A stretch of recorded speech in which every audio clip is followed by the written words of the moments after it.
Hi, welcome back to your prescription for medication education. My name is Yenmi, and my goal is to bring you quality information regarding medications. If you've enjoyed my last couple of videos, please consider subscribing. Thank you, and let's begin. Okay, so today's objectives are pretty straightforward. I'm going to briefly review the eye's anatomy, discuss barriers for ophthalmic drug absorption, review the requirements that are needed for ophthalmic formulations, and then finally cover what some of the ophthalmic formulations are. A brief review of the eye will be helpful for the rest of the video. The eye can be divided into the anterior and posterior segments. The anterior segments include the cornea, conjunctiva, iris, ciliary body, aqueous humor, and the lens. The posterior segment includes the sclera, the choroid, the retina, and the vitreous humor. Additionally, the eye consists of three chambers: the anterior chamber and the posterior chamber, and the vitreous chamber. The anterior chamber is located between the cornea and the iris, numbers 1 and 6 on my figure. The posterior chamber is between the iris, the zonual fibers, and the lens, numbers 6, 4, and 8. And the vitreous chamber is between the lens and the retina, numbers 4 and 10. The first two chambers are filled with aqueous humor, and the vitreous chamber is filled with vitreous humor, which is more viscous. The surface of the eye is hydrated by our tears. They are secreted by the lacrimal system, which consists of lacrimal glands, along with the mucus and oily secretions from other cells. This film is referred to as the precorneal film. The precorneal film consists of three layers. The outer oily layer is a lipid layer, which reduces the evaporation rate of the film's contents. The middle layer is an aqueous layer and is produced by the lacrimal and accessory glands to provide a smooth surface and hydration. And the innermost layer covers the cornea and is a mucin layer produced by the goblet cells of the conjunctiva, and it creates a wettable surface on the cornea. Normal tear production is 2 microliters per minute, which is about 10 ounces per day. It's estimated that the typical tear volume present is about 7 microliters. The maximum capacity of the conjunctival cul-de-sac, which is the pockets between the eyelids and the eyeball, is about 30 microliters. There are various barriers that a medication administered to the eye must overcome. The first of these barriers is the precorneal barriers. These include solution drainage, blinking, tear turnover, and induced turnover. Solution drainage occurs rather quickly, with a large fraction of the medication being lost almost immediately. A typical dropper delivers about 25 to 50 microliters per drop. Tear turnover dilutes the medication as tears restore every 2 to 3 minutes. The reflex blinking and tearing that occurs when a drop is instilled contribute to the medication spilling out of the eye. It's estimated that less than 5% of a dose reaches the intraocular tissues.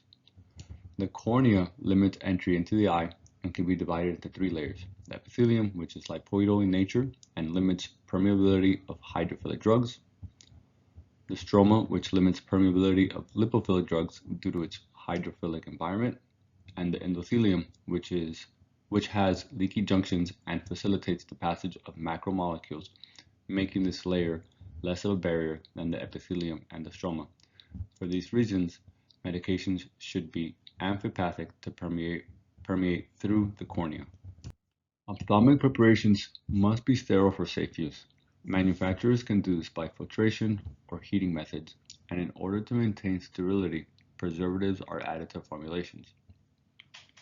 Some examples include benzalkonium chloride, chlorobutanol, and thimerosal. Single-use containers are the exception and do not need preservatives. Ophthalmic preparations should also be isotonic with our tears, which have an osmotic pressure equal to about 0.9% sodium chloride.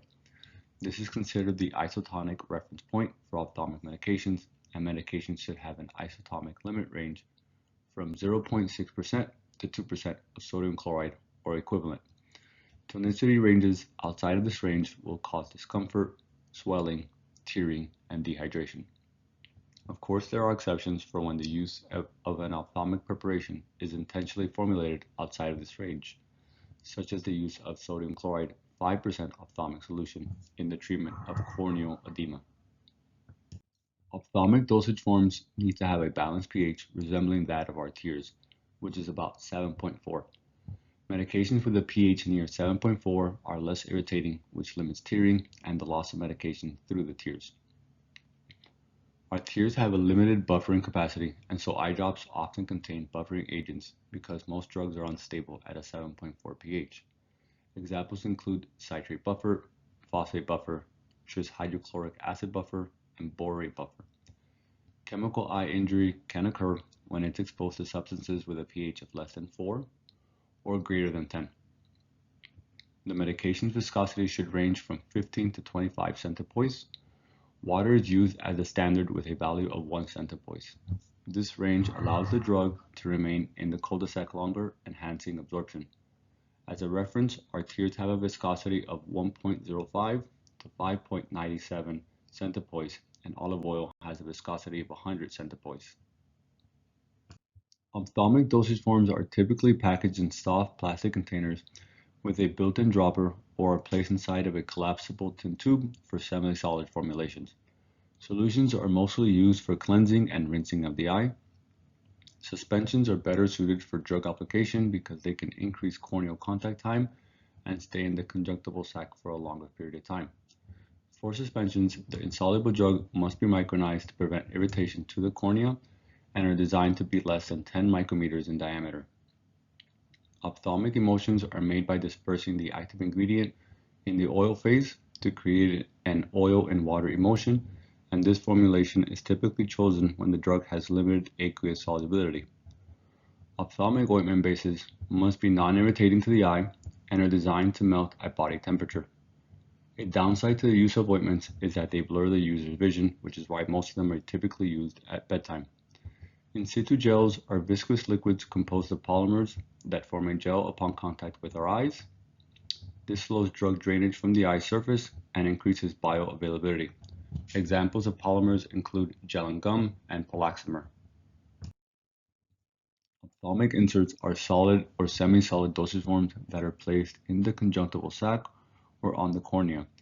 These can be either erodible or non-erodible, meaning the erodible forms will eventually dissolve in tear fluid, and the non-erodible inserts require removal after the medication has completely released. These prolong the drug's time on the surface of the eye, increasing ocular bioavailability, providing consistent and reliable drug delivery. The release of the drug occurs in 2 steps, with a fast release of the medication occurring as the tears penetrate the insert, and a slower release occurring as the gel layer forms on the insert surface. Although this dosage form provides a higher bioavailability and decreases dosing frequency, it has several limitations to its widespread use. The first being insertion difficulty, especially for patients with poor hand coordination. The sensation of a foreign body in the eye is also another disadvantage, and the risk of accidental expulsion from the eye. Ophthalmic implants are intraocular dosage forms designed to provide extended release of drugs in ocular fluids and tissues, especially in the posterior portion of the eye. They can be biodegradable or non-biodegradable forms. Non-degradable forms also require surgical removal or the implant just stays in place.